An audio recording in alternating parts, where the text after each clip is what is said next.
लीजिए सुनिए किशोरीलाल गोस्वामी के लिखे उपन्यास खूनी औरत का सात खून का 15वां परिच्छेद खून की रात। मेरी यानी समीर गोस्वामी की आवाज में। वे सब तो उधर गए और इधर मैं उस कोठरी की देखभाल करने लगी। मैंने क्या देखा कि उस बड़ी सी छप्परदार कोठरी में 8 खाट बराबर बराबर बिछ रही हैं। डोरी की अरगनी पर कपड़े लत्ते टंग रहे हैं। कोठरी के बीचों बीच आग जल रही है। एक कोने में बहुत से बड़े बड़े लट्ठ सरियाए हुए हैं। दूसरे कोने में भरी हुई एक तोड़ेदार बंदूक रखी हुई है। तीसरे कोने में 8 गणासे धरे हुए हैं और चौथे कोने में 4 तलवारें खड़ी की हुई हैं। ये ठाठ देखकर मैंने एक तलवार स्थान से खींच ली और वो भरी हुई बंदूक भी उठा ली। फिर उस कोठरी की उस जंगलीदार खिड़की के पास आकर मैं खड़ी हो गई और उन चौकीदारों का आसरा देखने लगी जो अब्दुल्ला की कोठरी की ओर गए थे। मैंने उस तलवार और बंदूक को अपनी अगल बगल दीवार के सहारे खड़ी कर लिया था। बस इतने ही में वे सब के सब शोरगुल मचाते हुए मेरी कोठरी के आगे आकर ठहर गए और सभी पारी पारी से चिल्ला चिल्लाकर और उस कोठरी के किवाड़ में धक्के दे देकर यों कहने लगे, ओ खूनी औरत, तू जल्द कुंडी खोल और बेड़ी हथकड़ी पहनकर उसी कोठरी में चल जिसमें दिन को बंद थी।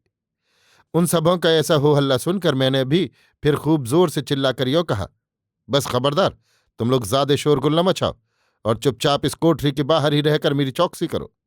सुनो, मैं ना तो खूनी औरत हूं ना कोई खून ही मैंने किया है। देखो, जो मुझे भागना ही होता तो मैं आप यहां क्यों आती?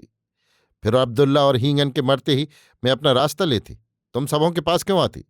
इसलिए भाइयों, मैं यहां से कहीं भागकर इस खून के अपराध को अपने ऊपर नहीं लिया चाहती।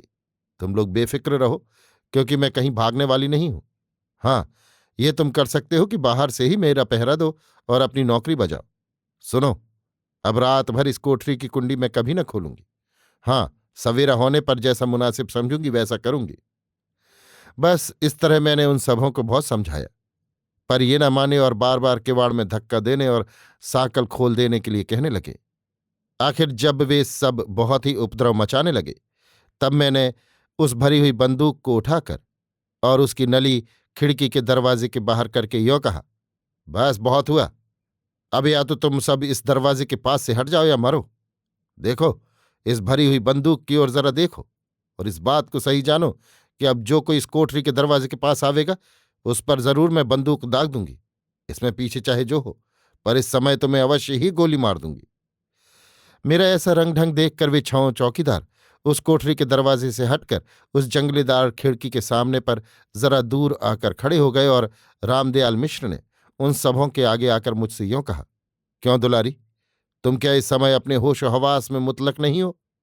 मैं बोली, क्यों? ऐसा प्रश्न आप क्यों करते हैं? बताइए, मैंने बदहोशी की कौन सी बात की?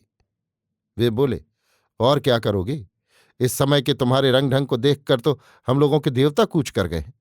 अरे 5 खून तो तुम्हारे मकान पर हुए और 2 यहां। अब तुम ही बताओ कि ये सब देख सुनकर हम लोग क्या समझें? मैंने पूछा, इसमें समझने की कौन सी बात है? वे बोले, यही कि जैसी लीला मैं देख रहा हूं उससे तो यही जी में आता है कि घर पर भी वे 5 खून तुम्ही ने किए और यहां पर भी ये 2 हत्याएं सिवा तुम्हारे और किसी ने नहीं की।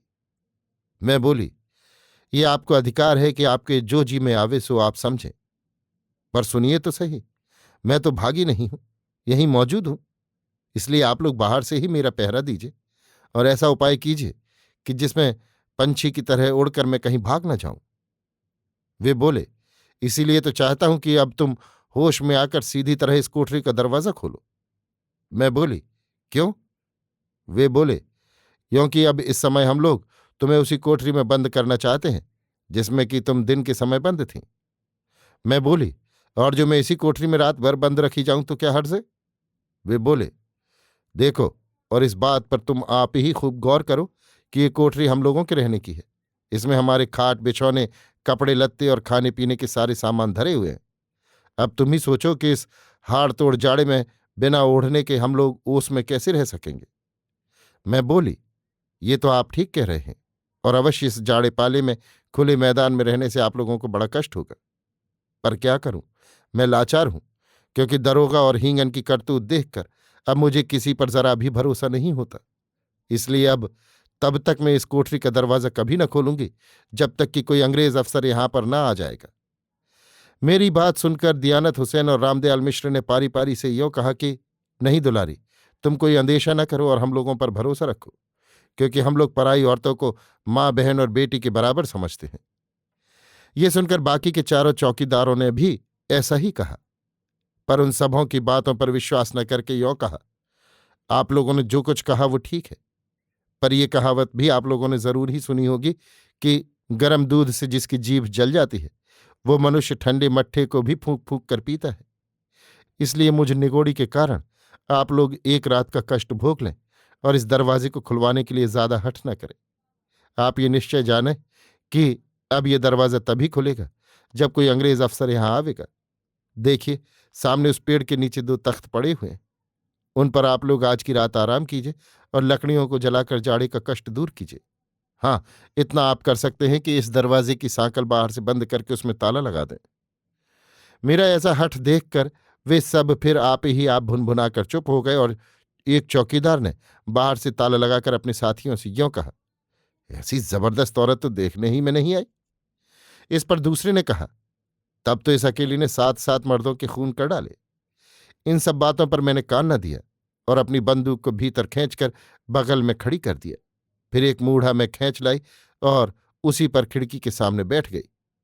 बाद इसके मैंने क्या देखा कि वे सब चौकीदार उसी सामने वाले पेड़ के नीचे पड़े हुए तख्त पर बैठकर आपस में इस बात की सलाह करने लगे कि अब क्या करना चाहिए। यों ही देर तक आपस में खूब घोल मट्ठा करके उन सबों ने ये निश्चय किया कि रामदयाल मिश्र तो एक चौकीदार के साथ इस वारदात की रिपोर्ट करने कानपुर जाएं और बाकी के चारों आदमी मेरी चौकसी करें। जब ये सलाह आपस में पक्की हो गई तब रामदयाल मिश्र मेरी खिड़की के पास आए और यों कहने लगे, दुलारी, तुम्हारे भाग्य में क्या लिखा है इसे तो विधाता ही जाने, क्योंकि बात बड़ी बेढब हुई है। खैर, जो कुछ भी तुम्हारे कर्म में बदा होगा वो होगा। अब ये सुनो कि मैं कानपुर जाता हूं और जहां तक मुझसे हो सकेगा वहां तक इस बात की मैं कोशिश करूंगा कि जिसमें कोई अंग्रेज अफसर यहां आवे, किंतु यदि कोई अंग्रेज अफसर ना भी आवेंगे तो कानपुर के कोतवाल साहब तो अवश्य ही आवेंगे। यदि कोतवाल साहब आ गए तो भी तुम उनसे किसी वैसी बात की शंका न करना, क्योंकि वे बहुत ही सज्जन और दियानतदार मुसलमान हैं। ये सुनकर मैंने कहा, भाई साहब, आपका कहना ठीक है, पर जहां तक हो सके आप किसी अंग्रेज अफसर के लाने की जरूर कोशिश करिएगा, क्योंकि यहां का रंग ढंग देखकर हिंदुस्तानियों के ऊपर से मेरा विश्वास एकदम उठ गया है। ये बात आप भली भांति समझ लें कि चाहे मैं बिना अन्न जल के इस कोठरी में मर ही क्यों न जाऊं, पर बिना किसी अंग्रेज अफसर के आए मैं इस कोठरी का किवाड़ कभी न खोलूंगी। आप कानपुर जाते हैं तो जाइए, पर अपने जोड़ीदारों से ये बात अच्छी तरह समझाते जाइए कि इस कोठरी के द्वार खुलवाने के लिए कोई हठ न करे। यदि आपके पीछे मुझे किसी ने छेड़ा तो आप निश्चय जानिए कि या तो मैं अपने छेड़ने वाले पर बंदूक चलाऊंगी या आप ही अपने कलेजे में गोली मार लूंगी। मैंने ये बातें इतनी जोर से कही थी कि उन्हें वहां पर के सभी चौकीदारों ने सुना था, पर मेरी बात का किसी ने कोई जवाब नहीं दिया था। हाँ, रामदयाल ने उन सब चौकीदारों की ओर देखकर ये जरूर कहा था कि देखना भाइयों, इस वीर नारी को तुम लोग जरा न छेड़ना। जब इस बात को उन सबों ने मान लिया तब रामदयाल ने मियाँ दियानत हुसैन से यों कहा, दियानत हुसैन, तुम इस कैदी औरत की खूब चौकसी करना। मैं अब कादिर बख्श चौकीदार के साथ कानपुर जाता हूं। यदि हो सका तो कल किसी अंग्रेज अफसर को भी जरूर साथ लेता आऊंगा।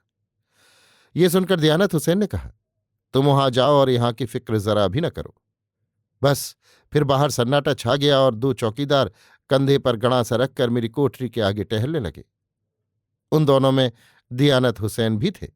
बस फिर तो मैं उसी खिड़की के आगे बैठी रही और पगली की तरह रह रहकर बाहर की तरफ झांकने लगी। उस समय सचमुच मैं अपने आपे में नहीं थी और ये नहीं जानती थी कि मैं क्या कर रही हूं।